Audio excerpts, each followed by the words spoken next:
Welcome back, my friends, to the worldwide broadcast of the Ted and Austin Brower Show, bringing you the latest world news, health research. Hope you guys are having a terrific day today, as always. And, of course, you guys follow our product of the week. Went on sale today. Cortisol Buster. Oh, great product. Great product. Check it out. Incredible formula. Really, really good at breaking down and processing and reducing high levels of cortisol. Helps improve sleep, relaxation, enhance memory clarity, and a lot of fight stress-related fatigue. And with fight stress-related fatigue, let's think about that for a second. This is something a lot of people deal with now more and more, with conflict that's continuing to get worse. And I feel like back in the day, people handled stress and fatigue better.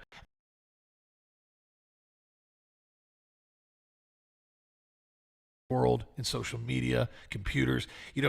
I still remember back in the 90s when I grew up, there wasn't this ability to just watch and see everything that was happening all the time at any point. There was not that level even of overstimulation yet. The internet was in its infancy. And I remember we had a computer out here on the barn, I think by the time I was like 11 or 12, and it was dial up, Bobo, kick you off about a snail pace if you wanted to try to pull and look something up. And it was pretty much useless and nobody used it. And so everything was constant, in person, in contact stimulation as far as with conversations, when you play, do stuff. Now the problem is adults and children alike have this massive overstimulation in the brain all the time, because no matter what at the end of the day or in the middle of the day, somebody's not feeling as excited as they want to be and they want to get a dopamine trigger. They just go on their little TikTok or their Snapchat or whatever stupid social media platform they have, and they just scroll endlessly for about 30 minutes. Get a flood of dopamine, and then suddenly they go back to their real world and everything's dull, and there's all this stress and cortisol that continues to build up, and it's not handled appropriately.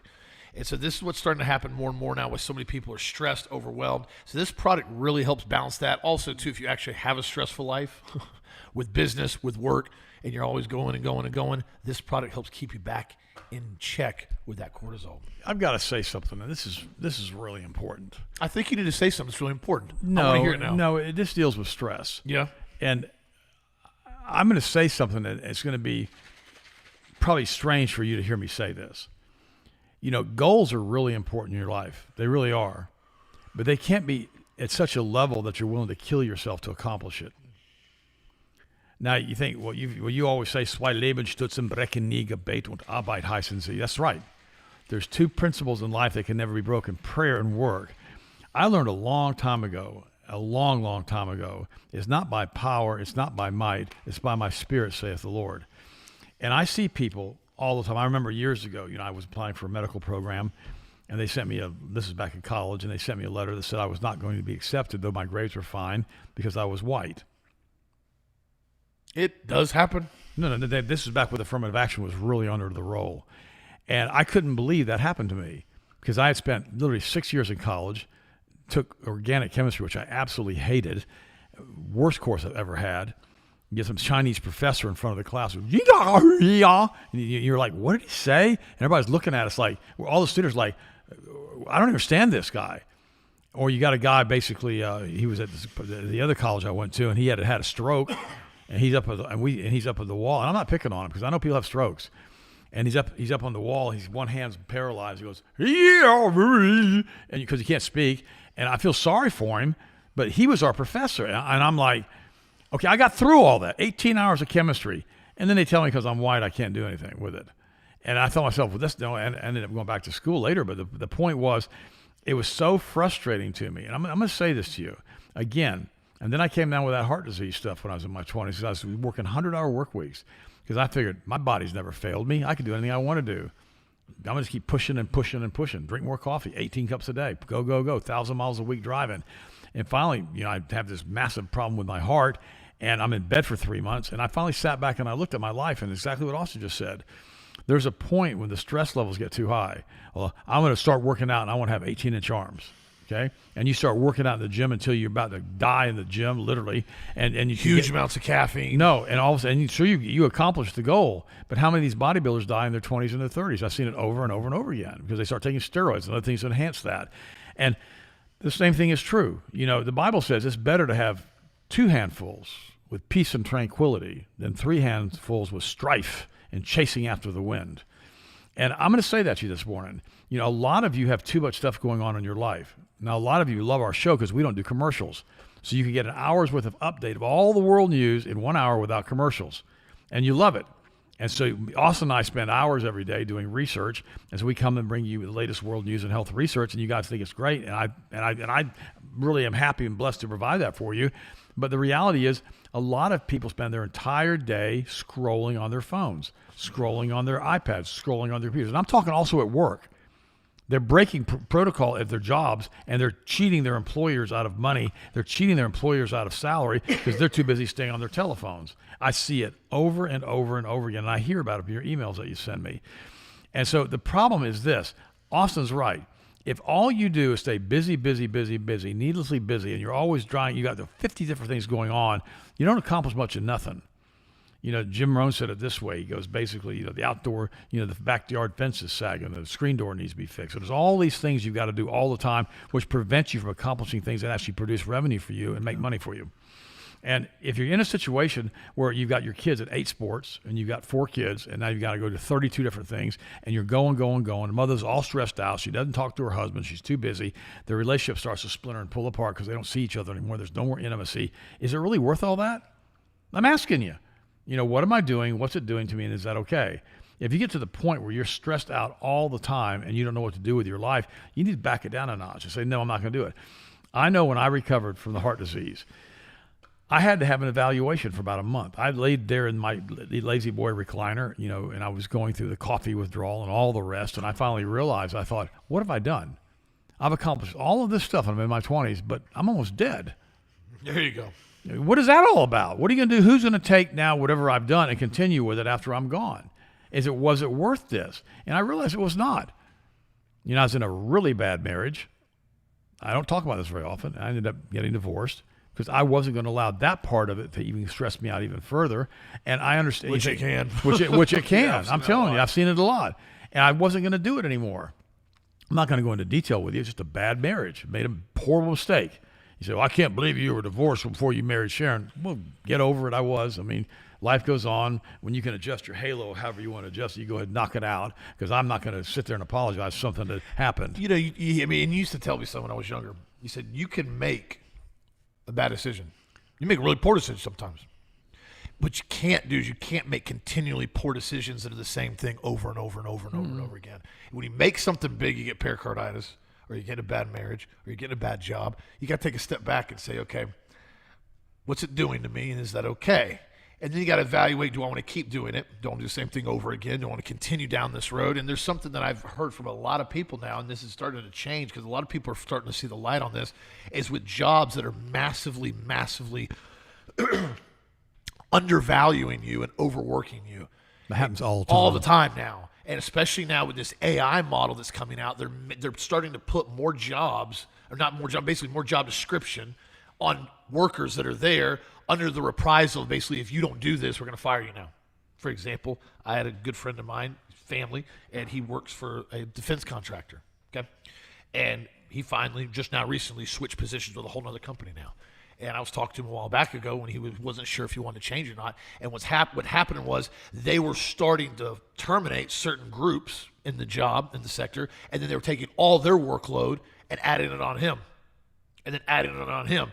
So by the time it got done to it, he's doing like 4 or 5 people's workload. It's always salary, by the way. Yeah, oh no, it was a salary to the point he was working between 10 to 12 hours every single day, Monday through Saturday, coming in on Saturday because he couldn't get the jobs done. He couldn't finish the contracts and fill them. And finally he goes to me and goes, you guys, when I started here, I was doing my position. Now I'm doing 4 people's position. I'm making hardly any money more. They said, well, if you don't like it, you can just go somewhere else.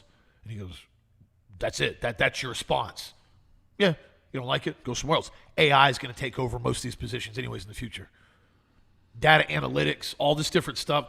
If you're in one of those positions, I'm giving you a heads up right now. Make sure you start looking at backup exit plans and other options for your life. This is a very serious market that's taking over an enormous portion of jobs in the country. Mm-hmm. And I don't like it. I don't agree with it, but it is here and it is happening. They look at absolute top tier productivity and return on their investment. Period. They don't care about your life. They don't care about your kids you're feeding. They don't care about your family or your wife. They don't care about you going on vacation. They want optimal productivity and optimal profit. That is it. Zero concern for anybody else. And so I talked to him today, and he switched with a whole other company now in a different position, and he loves it. Doing great, way less work, not getting gray hair, feeling great again. Because he was like stressed out. He was like, I can't get this done. I can't get this done. And so if you have a job that's doing that to you, evaluate. I remember when I was in college, I worked for a company called IUPA Telemarketers. Nightmare company. Boiler room, 8 hours every single shift. Go in there, and all you're doing is cold calls, trying to get money donations for the Florida State Trooper Foundation. Which is ironic for you that you did that. Very ironic for me. And those ones give you the police. They're the ones who write you the tickets. Yeah, so people donate money on the phone to us, and we send these badge decals. I support my local Florida State Trooper. So a lot of people like to do it, and they donate $20, $30 on the phone. But the problem is they record every call. So when your phone went down, your phone went up. Your phone went down, your phone went up. You got a 15-minute break every like 4 hours. And it was a boiler room. And I remember I'd worked that for like 3 or 4 months, and they started off. I mean, it was like 2005. I was like 18. And I mean, they start you off at like $13, $14 an hour, which back then, you're in college, that's a lot of money to you. And you go work a couple shifts a week. And I finally, after 3 months, I was like, this is horrible. Like, you get off work at like 1 in the morning, 12 o'clock. People cussing at you all day. Hands shaking, just cortisol burnout, doing an 8-hour shift, getting cussed at. And everybody there starting to do drugs. And you're like, I don't want to be involved in this crap. Finally, I quit. Sure enough, sometime later, the whole place ended up getting raided by the FBI for money laundering and a bunch of stuff. And I was like, I am so glad I had nothing to do with that crap. Let me tell you another. But again, let me tell you another story. About a couple of years ago, I met this girl online, real nice lady, and the problem was she worked for the Little Hat Company. Oh yeah. And they were acquiring mobile home parks. Now, mobile homes out here in Florida have basically VIN numbers on them.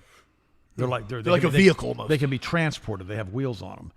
And the problem is some of these old trailers that she was basically having to collate and sort were 30, 40, 50 years old before the internet and before computer systems.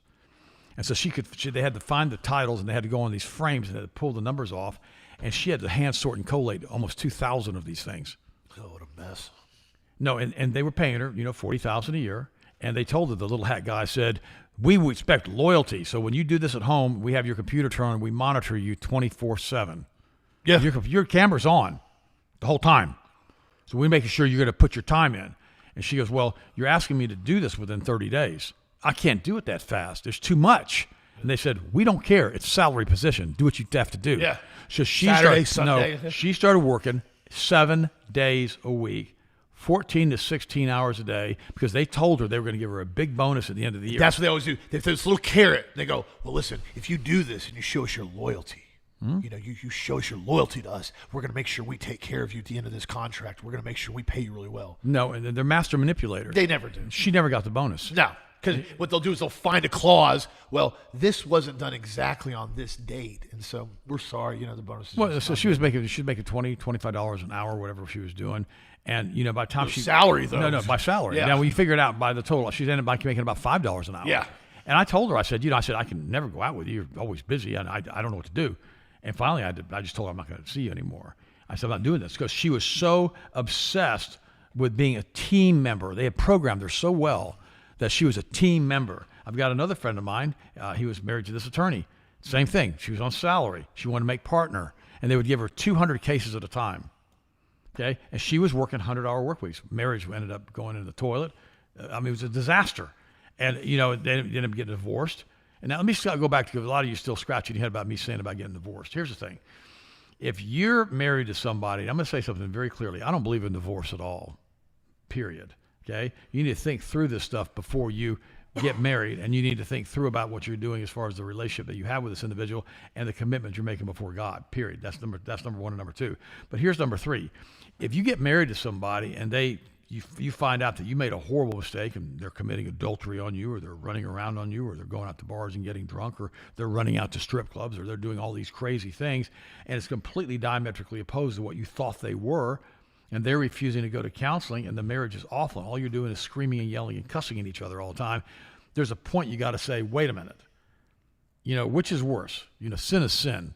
If I divorce this individual because they're not who I thought they were, at this point, it's just a sin that I repent for. You think, well, that's a terrible way of looking at it. No, I'm being honest with you. That's why about 60 to 70% of the people in America get divorced now. Because what happens is social media has really contributed to this. There you go. Because, you know, you go on Facebook and people will troll. They'll put pictures of themselves in a bikini from 15 years ago when they're 40 pounds lighter and say, look at me, how great I look.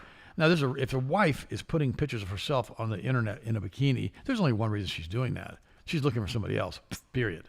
That's it. Nobody does that. Especially when the guy is not even in the photo.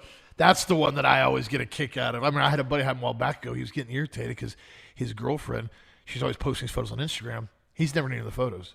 He'd go to the beach with her, and I kind of started giving him a hard time about it. He'd go to the beach with her, take her out this weekend, and she takes photos of him and her. The only photos get posted of her every time. And I told him, I said, you do understand it's, I'm not going to say that. Well, essentially, you need to be, if you're in a relationship and you realize that the girl or the guy is just basically using you as the next step up to get to somewhere else, you need to step out of that relationship. well, yeah, I talked to this girl here a while back, and she broke up with her boyfriend because he insisted that she delete bikini photos that she had taken with another guy. Well, let me explain something to you. He shouldn't have had to ask her to take the photos off with the other guy. That's a fact. You look at me like, well, you don't have a right to tell me that. Okay, do what you think you need to do. I'm just telling you. You don't have a right to date me then either. Yeah, I mean, if it's gonna be mutually balanced, there has to be a level of respect. Well, if I'm married, all right, which I'm not, and you know, and I've got pictures of me and my old girlfriends posted all over line, and I'm married, why would I do that? Number one, the wife's going to go insane. She's going to be unbelievably mad. That's going to cause conflict at home. And number two, the wife's right. Just like she doesn't need pictures of her and other guys on the log online. And so be really careful in how you treat people. And the problem is, once enough water goes over the dam in a relationship, and the new term is the ick. Now, I'm not talking about being married now. I'm just talking about dating somebody. Once you get the ick, I never heard that before until a few years ago, it's over. There's no fixing it. There's enough water over the dam that there's not enough trust that's going to be built. Remember, trust and respect, they take time and they work together. You don't trust anybody, you don't respect anybody until you spend time with them. And the little bitty white lies, they destroy trust, and that destroys respect. And without trust and respect, you don't have love. And so if you're with somebody you don't have any trust and you have no respect for, you're not going to love them. You're going to get the ick. You're going to go, ugh, I'm done. And you shouldn't force your partner to get the ick on you. You know, and ladies, I'm going to say something to you. This is important. Don't go to bed at night, you know, with oils and ointments and plaster cans and just masks on your face so your husband has to look at it.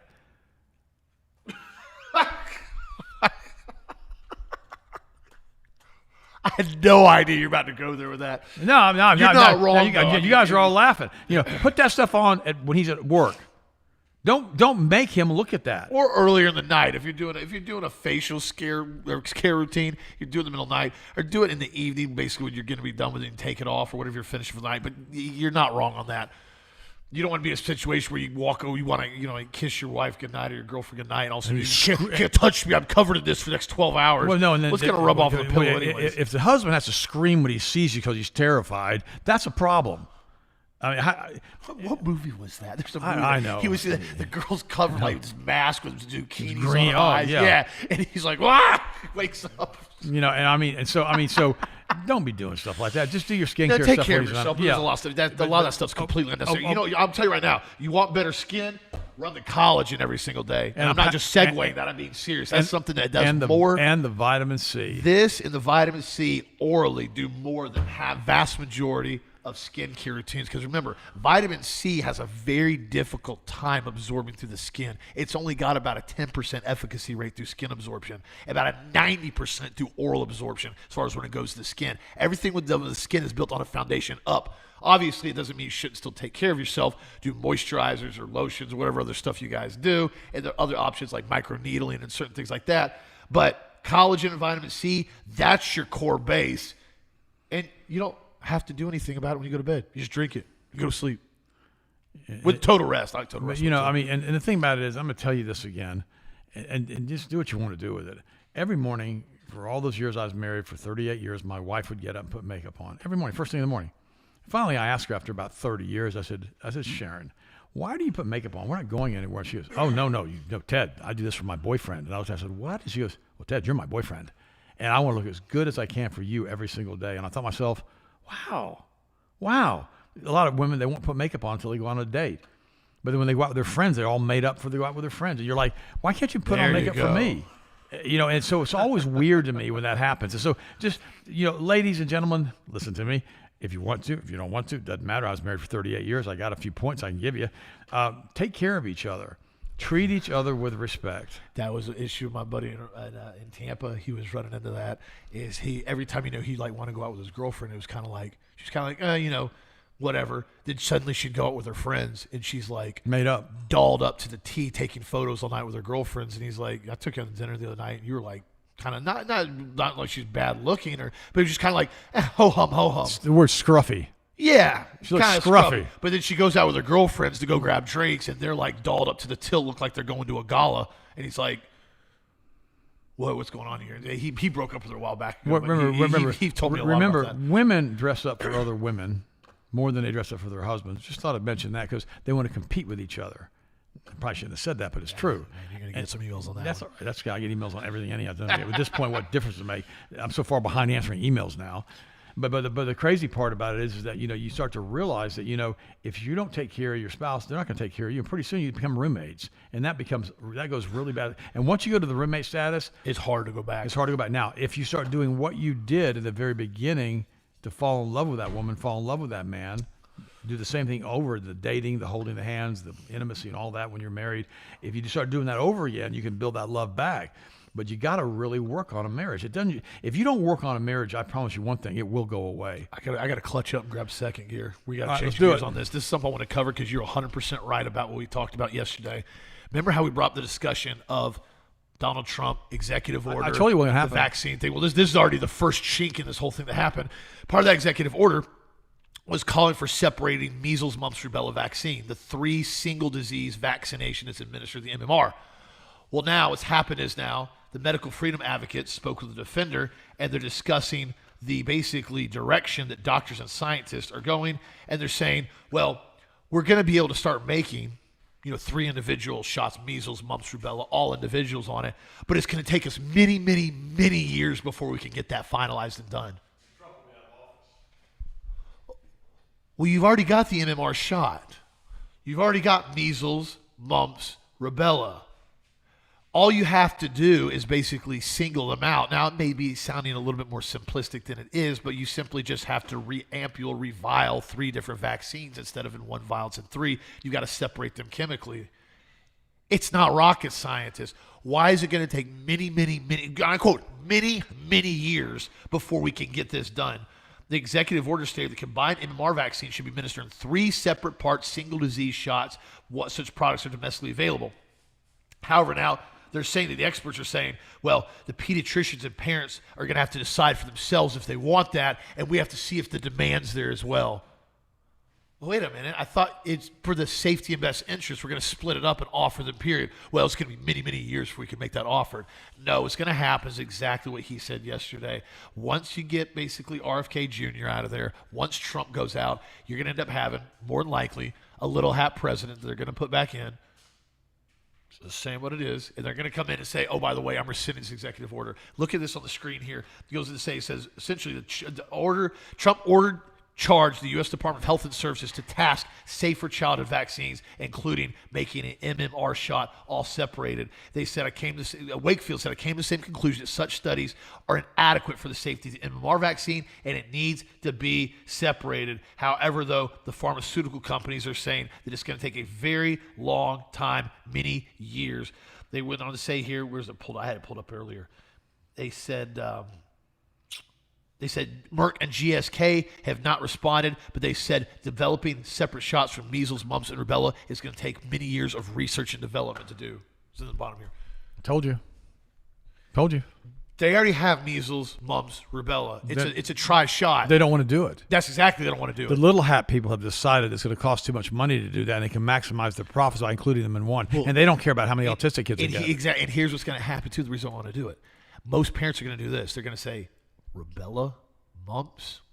Okay, maybe if I decide when my child's 5 or 6 years old, I might give them a single dose measles vial if I feel like it's necessary. That means profitability for that shot's going to go through the floor. That also means, and I'm just saying this from a side note, May sound sinister, but you're going to have a reduction in autism and a reduction in side effects rates if people just start going with single shots on this on as is basis and not a 3-shot mandatory at 18 months. Well, the biggest problem is that autism makes that individual, if they get really bad autism, a willing vessel for demons and everything else to inhabit. No, I want to stop for one second. Let me go into that. They don't want to cure autism. They don't want to cure cancer. Autism is an industry. I was just about to say, autism, just like cancer is an industry. I mean, you think about it for a second, how much medical money is spent on autistic children and how many tens of thousands of dollars a year an autistic child costs. And what are you going to do with millions of autistic children when their parents die? And how many of these kids are basically zombies because of what they've done to their brains? And how easy is it for a demon to come into that child and basically invade that person? You think, you really believe that can happen? Well, yeah, I think I've seen it. I can't prove it, but I mean, I've got one kid that Van takes care of, and he speaks in all these strange voices all the time. And then one day I told him, I'm driving the car, and he's in the front seat with me, right? And I said, I don't want to hear that junk in my car. He straight throws a punch at me. Yeah. It happened to me. I mean, I saw the punch come, and I blocked it, and I thought, what the heck? I took him back and said, get out. I'm not riding around with you. I'm going to cause an accident. There's something about these autistic children that they want. And remember, it feeds the medical industrial complex. They don't want to cure cancer. They don't want to cure autism. They don't want to cure diabetes. They don't want to cure anything because the treatment protocols are much more profitable because these little hat people, they're so consumed with greed. If you think they care about you, they think you're a cow. They call you a goyim, cattle. They're not going to eat the food they feed you. They're not going to take the shots they give you. They're not going to do any of that stuff. Over there in the little hat country, they don't even allow immigration over there. But yet they're the ones who primarily facilitated through the Darien Gap millions of people to come into the United States and basically destroy our own culture and destroy our own demographics here. You think, well, they wouldn't do that. They did that. And the sad part about it is that they're so careful on who they bring into their country. They don't want people in there that don't have their faith or their religion. They don't want that at all. They stop it. They're complete racists. You think, I can't believe you say that. Oh, well, okay, well, how about that? We're going to do this. How about right now in Europe, in the Middle East now, in Gaza, there's one final city that's a Christian town that they're encircling now to seize. Of course they are. Israeli army surrounds the last Christian town in the West Bank. Of course. And you Christians go, well, they wouldn't do that. I don't understand why you can't see it. It's mind-boggling to me, but it's just it's crazy how they do it. And now Russia is saying that they have a right basically to attack any ship coming into the Ukraine that's carrying military cargo. This is exactly what happened with the Lusitania. Austin and I were there off the coast of Scotland where the Lusitania was basically sunk. We were there. It wasn't Scotland, it was Ireland, I think. It was right off of the ocean, and the cliff was 1,000-foot drop off, and we walked and looked over the edge. It was crazy how far down it was. And I remember we went to the cemetery where the people that died on Lusitania were buried. And that is one of the primary reasons that started the United States in the World War I was the sinking of Lusitania. And Germany posted a big thing in the New York Times. They said, look, you guys are carrying armament over to England for World War I and to France. And basically, we have the right to basically torpedo any ship carrying munitions. And they sunk the Lusitania. And the captain, this is interesting if you don't know this, the captain slowed down about 3 or 4 knots. He was crawling that ship right through a submarine-infested area with German submarines. And the captain couldn't even believe it, a submarine. It's a huge ocean liner. He launches one torpedo, hits the doggone room where all this munitions is. The whole thing blows up and sinks within a matter of minutes, and all these people die because it was carrying all this munitions. One of the precipitating factors of World War I. You guys forget that happened. We were there. We saw the place where it happened. The crazy part about all of this stuff is that if Russia starts torpedoing or blowing up ships that are carrying supplies to Ukraine, is it going to precipitate World War III? This thing's a mess over there, by the way, and it's turning into a bigger mess.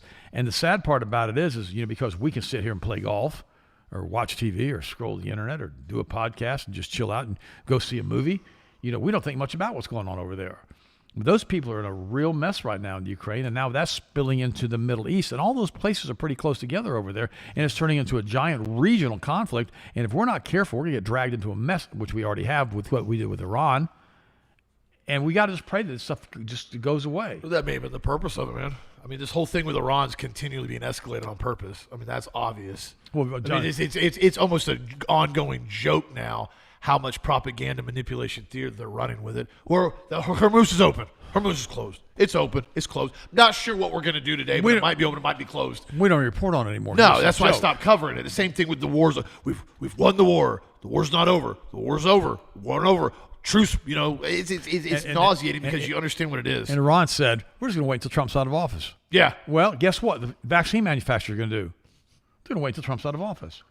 And so they're going to wait until Kennedy's out of office. And then nobody will be there to stand in the gap any longer. And all of this stuff is just theater for all of us peasants, which is what they think you are, a goyim, just a cow. And they run the planet, and they have their mega yachts, and they own their islands, and they have their escape places in Argentina and all the rest, and they don't care what they do to the planet. Good news. Positive story. Good, what story? Okay. The big, beautiful bill that was kind of a nightmare of a bill, but there was actually something in it. This isn't an executive order. So Congress passed this, which removed the tax stamps off suppressors and short-barreled rifles. We talked about that. Well, then what happened was they still said, well, if you buy a suppressor short-barrel rifle, you still have to do the federal registration, the fingerprints, but you don't have to pay a tax stamp. Well, this massive lawsuit ensued. I've covered it over the last couple months because you can't call a registry on something that you're paying zero taxes on because there's no registration because there is no tax. It's illegal. Well, Gun Owners of America, that was upheld in court now. The injunction was set forth as saying there is no federal registration on suppressors and short-barreled rifles. Last night was the first time since 1934 a suppressor sale was done with zero federal transfer. This is an enormous deal because this is the first time in 92 years now we've sold a suppressor legally in the United States with no federal registration check on it or registry or fingerprints or any of the BS that they did on it. This also is going to be applied to short-barreled rifles, which was one of the stupidest things that was ever added onto the list because it's like, well, if your barrel's 16 inches on your AR, you're fine. If you chop it to 15, suddenly now it's a federally illegal firearm. You do 10 years in prison. The thing that's so stupid about that is it loses accuracy on top of everything else. Correct. The more you chop your barrel on a rifle caliber, the less accuracy, less distance, less muzzle velocity. It's because they don't want you hiding it in your Well, top coat? that was the big thing in 1934. So that's what they claimed because the gangsters were taking Thompson submachine guns and BARs. They were actually chopping barrels down on BARs for CQB, which that was wild, by the way. If you ever watched a documentary on something, the BAR was a Browning automatic rifle. It was a box-fed magazine, fully automatic portable machine gun that shot a 30-06. So that's a serious weapon. Serious weapon. You can watch the movie John Dillinger, Public Enemies. There's great scenes of shootouts with that gun. That's a mean gun. So they were actually taking BARs and chopping them down to like 10-inch barrels. Well, the accuracy wasn't there, but you still got a doggone 10-inch barrel 30-06 machine gun. How many rounds with the box? 25 rounds. 25 rounds. I mean, it was nasty guns. They did the same thing with Thompsons. They were chopping Thompsons down. So the federal government came and said, we've got to regulate. Because back then, it was a simpler time in America. You could go to the store. You could go into your local store downtown. Sears Roebuck. Yeah. So you could go to the magazine. Order Thompson machine gun. Thompson machine gun right there. I think they were $199, which is a lot of money back then. But you just go in the store. Hey, I need a Thompson. I need a BAR. Okay, cool. That's why the tax stamp was around $200. It was $200. Most of the automatic machine guns back then were roughly around $200. And it was a tax stamp to pay for, I guess you could say, the nuisance of people running around with machine guns back then. What a time to be alive. And so that's how it started. Well, then what happened was at the end of that, right, they added it at the end of the NFA Bill 1934. They said, we're going to do suppressors on there too because we want to make sure the guys can't cut down their barrels, throw a suppressor on a machine gun. The problem that's actually a great idea, but it's still very noisy. Well, yeah, on top of that, though, back then the suppressors were really janky. You look back at suppressors in the early 1900s, it was like they just take like an oil can. Half the time you get a baffle strike, the suppressor blow up on you. I've got a friend of mine who's got a Barrett, and he bought the suppressor for it. And it does. It quiets it right down. It sounds like a 30-06 instead of a 50. Well, they have a new one now. It's unbelievably loud. It's a bigger one now. Oh, that thing's like that long to start with. It's like this long. But I watched a video on the other day when the only thing you hear is the bolt. What? on a 50 PMG, yeah. What does it do to the muzzle velocity? Oh, you're going to get a lot of drop on it, but it's still a 50. I mean, it's how foot-pounds of energy is like 10,000 out the barrel on it. I mean, I don't know where it goes down, but it's still a 50. So it's still going to be good to 1,000 yards no matter what. So I wanted to cover this, guys. This actually was a huge win because this was not an executive order. This congressional law that went back into place now, and now these things, allegedly, the problem is ATF has no rebuttal on it. Once it went in a $0 tax stamp, that's it. So You want to buy your suppressors now? You want to buy your short-barreled rifles? Have fun with it. Some suppressors are really good now. That's the other. I was at the range yesterday, and I had a guy in there. He had a 22 with a can on it on a rifle, and thing was like, you didn't hear it. All you heard was the brass on the floor. So great for hunting small game, especially if you don't want to wear hearing protection. It really cuts down a concussion blast at all. So. Oh, by the way, extinct human remains found on seafloor. How did you segue into that? I have such a positive role right there. This is great. This talks about God. Oh, okay. The remains of an extinct human is discovered on the seafloor, and it goes into the theories of Bibles and giants. And it's a huge thing that looks like a giant human being on the bottom of the ocean, and it goes into detail of what we talk about as far as in angel wars. And that's my segment into that. And so, it's just, again, this goes back to the pre-Adamic race and what we saw there, what happened there, the first flood there that I cover in Angel Wars. And here's another article. I'm a Harvard physicist, and I believed in evolution my whole life until I found God, and I uncovered something science still can't explain. And I'm going to go ahead and let you read that one yourself and understand that we have things that we have talked about many times that are very, very important, like Angel Wars.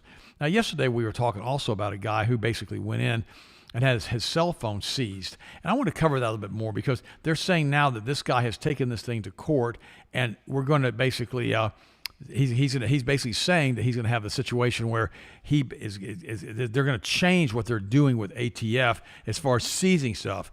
And the thing about this is, you think about this. You go to a security line at ATF, and suddenly they say to you, "Hey, we're going to go ahead and open your telephone and look at it." Where in the world did they come up with that, and why do they think that's okay? And this guy had it set up so that once you tried to open it with the wrong password, which they did, it erased everything instantly. Well, that really made everybody mad. Yeah, did it? Oh yeah, that's why they arrested him on the spot and hauled him off to jail. Yeah, but there's no way that's going to hold up in court. Well, no, and that's why he's in there right now fighting this with the Supreme Court. Yeah. And they're saying, hey, look, you can't be doing stuff like this. You can't be doing this with TSA. And the crazy part about it is that, I've been groped before at TSA. I remember one time it was so bad in St. Louis that I basically filed an assault charge on the guy. I remember that. He did, too. He did. My wife was standing there watching me, and the guy grabbed my private parts twice, and finally I backed off and said, "Dude, you need to stop that crap." And he looked at me and said, "What?" I said, "You heard me." You're supposed to like the back of their hand. I've gotten groped a couple times. I won't do the X-ray scanner. No. I'm just not going to do it. And if I had to do it over again, I would have called the sheriff's department. And it was that bad. Yeah. And then, of course, I've been back to that same airport many times since then, and I've never seen him again. And then, of course, I got my TSA pre-check done after that happened to me again. It expired. TSA pre-check's nice. And, so it's one of those things that you sit back and you watch it and you go, this is not okay. I don't like this at all. And yet here we are being subjected to that nasty stuff that they do to us. And Sharon said to me, she goes, "Man, I thought you were going to hit him." I said, "Yeah, I almost did." I said, "The only reason I didn't knock his out is because I didn't want to get on the doggone no-fly list." Well, the problem is, the issue is, then TSA knows this is why some of them act so horrifically. They're federal agents.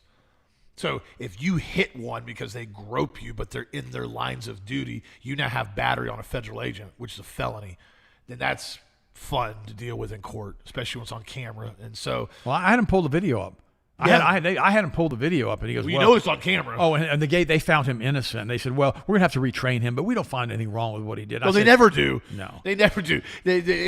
Feds always cover feds. We could do internal affairs investigation. But let me read you this though. Not only did he refuse to, but he had an app on his phone that triggered its erasure once you keyed in a particular code to open it. So apparently he gave them the code to erase it. Yeah.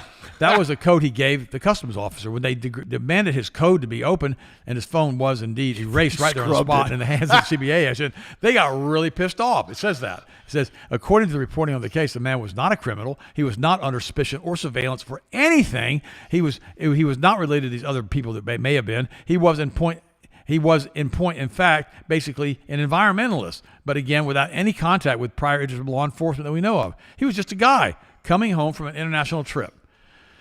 You may well be thinking, a left-wing activist with an erasure code. Sounds suspicious. But wait a minute. A right-winger I know just traveled internationally recently. She traveled with a burner phone to avoid exactly this kind of search in another country. It was England. Remember I talked about burner phones yesterday. In England, there is no Fourth Amendment. They can search your phone when you hand it to them, when you land. They also had no First Amendment. They have terrible censorship laws now. You can be arrested in jail for social media posts in England. Even some perfectly benign ones like Islam is incompatible with liberty, or something like that, you get arrested. The Dominican Republic has no Fourth Amendment, and if they simply suspected you have a contraband or engaged in some other legal activity, they have the right to inspect your phone and open it. In short, I don't find it suspicious at all knowing the legal overreach climate that we're living in now to have a burner phone when you go through TSA. And, that's not a bad idea. I've never thought about that. Here's my $50 Walmart phone with my $50 a month subscription. Here, have fun with it. You got the phone numbers in it that you need, and that's it. Yeah. That's actually not a bad idea. No, I never thought about that. Well, you got to understand, too. Leave your real phone at home. Well, this is why so many people now are starting to do things like, I don't advocate this at all. I've never advocated this. But they're talking about using, the clear you said this the other day. Rust-Oleum on their tags. Again, I'm not advocating never, don't, by the way, don't do that. I'm not doing that. Don't But do what that. I'm saying is it's interesting because people are figuring out ways to push back against this crazy system because it's getting out of control. Flock cameras. There's a video I'm about to play for you guys right now. And this is a man, 38 years old, he's with his girlfriend and their 1.5-month-old baby. Okay? Doing nothing wrong. Breaks no laws. Well, Flock deems it so that the vehicle is stolen. AI, baby. Cops initiate a traffic stop, pull the guns on him, drag the parents out of the car, handcuff him. Lucky to do a pit maneuver on him. Crazy. It was wrong tag from Flock. AI got it wrong. Again, I'm getting dozens of these videos now from customers and listeners from all over the country. They're sending me videos from different social media posts where cops are pulling people over, harassing them, detaining them, handcuffing them because Flock deemed it so. And then the cops at the end of the video, they go, well, it was a mistake with AI. These things have problems sometimes. Well, why don't you actually do some research? And I'm being real nice right now because I got a lot of friends that are in law enforcement. A lot of them won't do this crap these guys are doing. When you get these stupid pings all the time in Flocks, I saw this personally firsthand a few months ago. An officer I was talking to, looking at his vehicle, he's showing me on his thing. And there's vicinity, within a 2-mile vicinity, he's getting constant rollovers of tags and cars with the people's alleged that are in it. Expired tag, expired license. Every single car, every description about the car, and every intersection a Flock camera in is recorded multiple times at multiple angles. It's run through an AI database, and then Flock deems it so if they find anything about that tag, about that title, about that basically information on the car, or the registered driver of the car. Immediately sends it to law enforcement in the area. This is how crazy Flock is. This is why people are going nuts about it and all the other programs that are out there. Well, the problem with it is AI is never 100% accurate. Will never be, can never be, will never happen. At the most, it'll be 99, probably percent, 98.999. There'll never be 100% rate on AI. And so what's happened is now they're throwing out these constant false positives. The officers aren't bothering to do due diligence, and they're immediately seeing, car stolen. Let's get him. Rack up the M4. If they resist, shoot him in the face. Well, it's the wrong tag, buddy. AI got it wrong again with Flock. Again. So here's a video I'm going to show you guys right now. And the guy, this white guy, his girlfriend's, the guy's black, his girlfriend's white, and they actually handled this very well because I can't even say I would have been this calm when this happening. I would have been pretty doggone pissed. Tell me my vehicle's stolen. It's in my name. You pulling me over, and I know it's not stolen. Here's the video. I'm going to let you guys watch this. Expired tags. Oh, that's me. There we go. Hi, how old are they? Never get out of the car. Well, they ordered him out. Oh, they did. They ordered him out of the car, yeah. Is your plate stolen? You said it's who? It's coming back stolen. Your license plate. You got your ID on your phone? Yeah, I got my wallet. Where's your wallet at? My pocket. Okay. It's not my vehicle. Whose vehicle is It's it? my girlfriend's vehicle. Okay. They're not supposed to go through your wall, by the way. Just come on back here. Just right now, you're just going to be paying, okay? Remember, this guy did nothing wrong. Are they handcuffing him? Oh, yeah. They initiated a traffic stop based solely on the Flock camera. This guy's got his gun drawn. Oh, he's carrying it like a little gangster. Look at this. You said a month and a half old in the car? We're just going to come back over here, okay? You're just detained until we figure everything out, okay? No weapons on you? No, none of this. I got This black guy's being really cool. Can I ask what's going on? Yeah, I'll let you know. Just one second. Can you confirm your 28?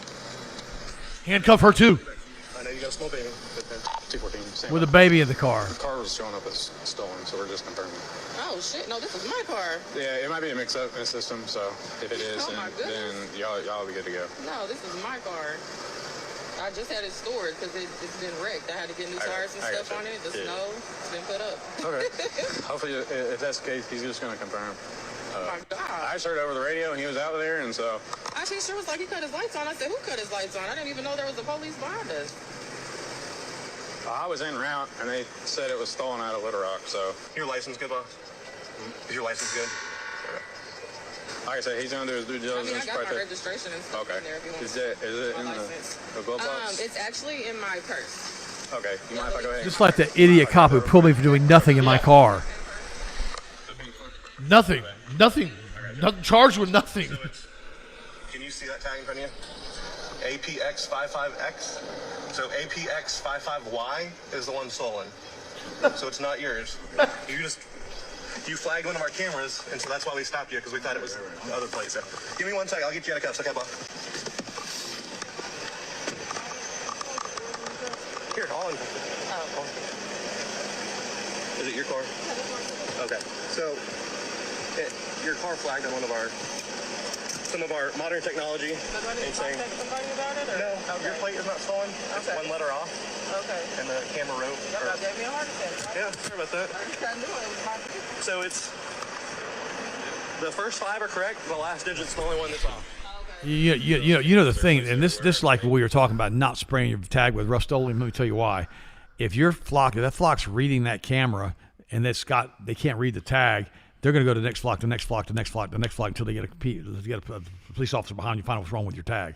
That could easily happen here. But this is why this is nuts. This is getting so insane from a totalitarian standpoint that we're just initiating traffic stops now, guys. Now, here's the thing that would happen. What happened if they would have had a firearm in the car in a state that maybe you're supposed to register Or one? if they had a pot. A Or joint. yeah, or you had a joint on them.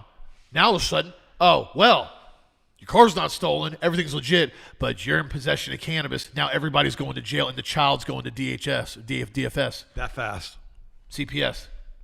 How quick is this going to start escalating into other types of arrests for minor nuances that are going on now? It's almost to me, not making any claims, it's almost to me like flock systems are being geared to have false positives in order to start doing searches and seizures of everybody's vehicle. Well, it massively increases the amount of revenue going into the prison industrial complex, Austin, with the doggone people that are on probation. Asset forfeiture. Yep. Remember how many times now have you heard, and this has been very common, somebody gets pulled over, they have $15,000 in cash on them, they're going to go buy a boat or a motorcycle, suddenly law enforcement deems it so that you can't prove where the money's from, even though you've been saving it under your mattress for the last 2 years.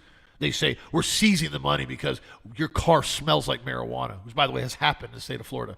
Now they take your money. Now you have to get an attorney to go to court to prove the money is yours that you saved in order to get it back, or they keep it. And attorney fees are more than the money. That's going on. That's going on for years now. This flock camera, this takes it to another level, in my opinion, to start increasing this kind of stuff. This is nuts. The last year, I'm going to church one Sunday morning, and I'm going around S Corner, and I run into a local Lake Alfred Police Department guy, and I'm going down a hill. He's going down the hill the other direction. We pass each other. I'm on a double yellow line.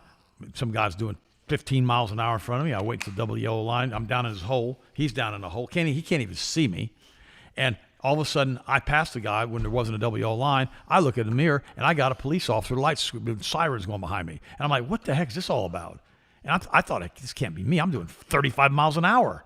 And he stays behind me. So finally, I pulled over to Windsor Court over there on the road. And I said, what are you doing? He goes, I'm going to church. And he goes, you passed on the double yellow line. I said, you couldn't even see me. I would never do that. I just saw you. I waited until it turned. Well, on the third telephone pole, it's still double yellow, and that's when you pass. I said, so you're watching me in the mirror. Your rear view mirror. And you number one, you can't even see my car because I'm sitting down 40 inches off the ground, and you're telling me that you see me do this? I said, complete nonsense. I said, why are you harassing me?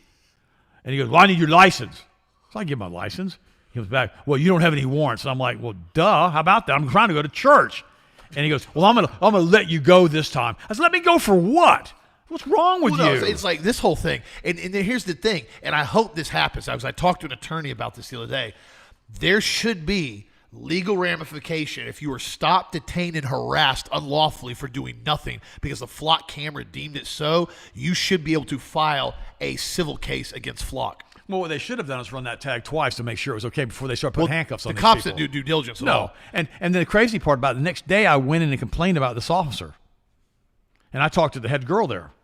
And she was supposed to report it to her captain. I found out a couple months later, she never even reported the incident. But this should be justifiable cause for a lawsuit against Flock for unreasonable search and seizure. Wrongful detainment. And wrongful detainment, absolutely. Because you're talking about a couple that did nothing wrong, broke no laws, and were stopped due to an error in Flock and an error with law enforcement. At what point is accountability reached with this? At what point do we stop saying, well, it's just an error and it's something that's continually occurring? Because this is not the first video I've gotten on this topic. This is probably like the 10th or 11th that I've gotten now. I'm all across the country, people send me these videos. And so I encourage you guys, if something like this occurs, look at legal counsel. Get a free, basically, meeting with an attorney and ask them if something like this happens, because the only way this is going to stop is more, unfortunately, what it is, more and more lawsuits. The same thing has happened now, like Alfred, with the speed cameras. There's now, apparently, I talked the other day, they're already talking about having multiple lawsuits against Lake Alfred now over those tickets. Well, they need to. Oh, by the way, the other day Trump hopped in a catering truck and got off Air Force One and disappeared. And so he went to fly out on Air Force One out of Turkey. And he left pretty much the entire press corps that he probably hated on Air Force One in case it was going to get shot down. They would basically get killed, I guess. He wasn't even giving them a heads up, but he wasn't on the plane any longer. But he took his blonde aide with him, made sure he kept her with him. Apparently, Natalie Harp really loves Trump. She stated she loves him. Now, whether she's in love with him or just loves him, I don't know. But President Donald Trump's aide, Natalie Harp, and several others reportedly accompanied the president when he secretly switched planes after the NATO summit in Turkey. Trump's aide, Natalie Harp, and several others reported to left with Trump on another aircraft. President Donald Trump made sure that Natalie Harp, his personal aide, was securely by his side after he sneaked off Air Force One to travel on a different aircraft. Now, I'm not saying that I wouldn't have done the same thing. Pick the people that I like to get off the plane that make you shot down. But the people, this is awful. I mean, Now, this is horrible. But the reality is, he kind of should have given the people on Air Force One a heads up. yeah.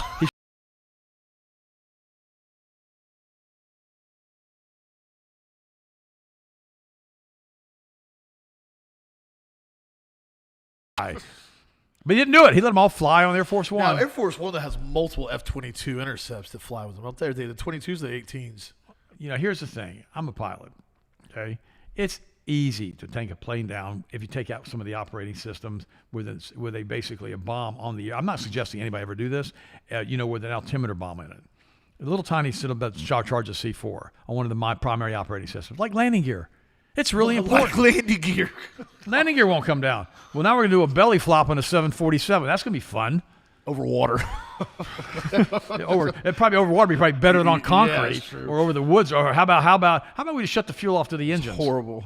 How about we just do that? And I would never advocate anybody do something like that. It's horrible. But the point is, remember Lockerbie, Scotland. But Trump picks the blonde aide over other cabinet members to hide with him during an AF-1 switch. And now he's saying that the Secret Service, they were wrong, blah, blah, blah, because he's gotten so much blowback from this. But I got a kick out of the fact he picked his blonde aide over all these press agents. I'm on YouTube right now. Somebody said a comment. They said that YouTube is deleting comments. I don't know anything about that. Is it possible and plausible? Yeah, it probably is with these guys. That means they're watching us now. Yeah, obviously what you say on there, they're monitoring on YouTube. They're censoring it. Be aware of that. And so welcome to the club. Welcome to the club. We do this all the time. And then I forgot. I had the article. I've got so many articles I'm going in here. I forgot to get to my topic today, and I'm going to cover it right now for you guys. The 10 things to avoid if you're determined to lose weight. Let's cover it. We got 4 minutes. I've cooked the clock down if I can cover that fast. If not, I'll just roll it into tomorrow. We promised them today. Let's do it. I promised I'd start it today. I'll be quiet. So, 10 things to avoid if you're determined to lose weight. It says fat loss is rarely ruined by one big mistake, and that is an absolute fact. I have said this so many times. You didn't gain 40 or 50 pounds because you went and had that Five Guys burger that one time that month. Doesn't happen. It doesn't happen like that. It's continual, small, incremental, over calorie. And here's some stuff of this that I really like in this article that goes into detail. The first one it says on here says, as a clinician nutritionist, I spent years watching clients chase weight loss by planning the perfect diet while tiny, almost unconscious habits quietly undo their progress. Fat loss is rarely ruined by one big mistake. It's worn down by struggle-driven mindset that creates damaging habits, trying to earn treats, skipping real meals, and ignoring basics, such as sleep. We're talking about eating and weight loss like we're in a war, battle cravings, fighting temptation, calling yourself cheat meals when you slip, insisting we have to be good to keep the pounds off. The warlike mindset doesn't just color our thoughts, it drives our behavior. What if food was never meant to be a battlefield? And I've explained this to people before. The way I eat is just, it's a lifestyle. It's just what I do. I don't think anything about it. There is no conflict resolution or war with food with me. I just do it. I eat to obtain calories for energy and muscle repair. That is it. That's pretty much 90% of the sole purpose of why I eat. Now, do I occasionally like a Five Guys burger once a month? I'll take my son out after we're doing something or training or shooting or doing it? Absolutely. But it's such a rare thing, it has no effect on me. Is for the most part, especially if you do GHI cleanse, you make sure you keep your body cleaned out. The issue is people, and exactly what he said, people look at it like you're at a war with food. Now, ultra-processed foods, high fructose corn syrup, they're pretty much wartime concepts. You got to get through this 10, buddy. I don't get anyway, so I'm digressing on here. I'll go. Okay, first one here. Drinking sugary drinks and alcohol regularly. Correct. Next. Done. The first thing, I got to make sure I cover this. A 2026 review examining the connection between total sugars, both added and those naturally found in food, and type 2 diabetes, found that sugar-sweetened beverages were consistently linked with higher diabetes risk every single time. In context of weight loss, these drinks make it appetite harder to regulate and easier to add extra calories without noticing. Switch to unsweetened beverages during the day. If you need something like stimulant, have something like the purple stick. It's got 5 calories in it per scoop. That's not going to add up very much at all. It says if you need flavor, add some magnesium brain food or add basically some of the Total Rest or vitamin C that we have to drink. Habit number 2, not eating enough protein at meals and fiber at meals. This is huge. Protein is needed for muscle recovery. Protein is needed to also slow down the processing of carbohydrates and the sugar. Meals with more protein and fiber, typically more filling, help stabilize blood sugar and satisfy hunger. Skipping protein and fiber at breakfast or lunch often leads to faster hunger return and stronger cravings later. One thing I want to add into that, also healthy fats. It says make protein a non-negotiable breakfast. Eggs, grass-fed beef, Greek yogurt, chicken, well-chosen protein powder, like the Fit Food protein. Even a modest 20 to 30 grams of protein plus fiber at one main meal can shift your appetite in a favorable direction. One of the first changes I suggest is patients basically use this as a first staple. This is huge in the morning. Fit Food shake. Pretty much run every morning. I had 2 eggs earlier, so that's all I had left. I got to get more eggs as far as with the shake. But I don't eat carbohydrates in the morning. Ever. I don't need them. Your body doesn't need carbohydrates in the morning. It needs fat, it needs protein, a lot of protein primarily, especially if you're a male. That gets your body in a fat burning mode in the morning, metabolism mode in the morning, and recovery mode from a fast all night long. Now, I'm only on habit number 2. I'm just have to transition this to tomorrow. We'll get into it. I had no time. I ran the clock down. My apologies. Guys, listen, I'm not perfect.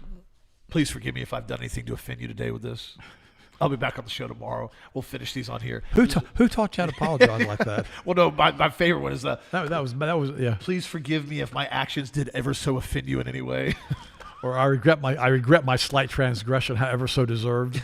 So I'm going to cover more of this tomorrow. I don't want to rush it. I can rush through this the next 30 seconds, but it's useless. I want to really cover this stuff and my tips that I'm adding on to it. And guys, we do this show for you every day. Thank you for the support of Health Masters. If you need anything, you know where to get a hold of us. Cortisol Buster on sale. Lots of other products on here on the multi-pack. Protocol kits on sale right now. Check them out at healthmasters.com. Y'all have a blessed, safe, awesome evening. As always, stay strong and healthy, and we'll talk to you again on this show tomorrow as always. And thank you for your support. Without you, we couldn't be here. Absolutely. And keep your hearts and minds in Christ Jesus all the days of your life, for he is the author, the finisher, and the perfecter of our faith. I love you so much, and I appreciate you so much. Thank you again.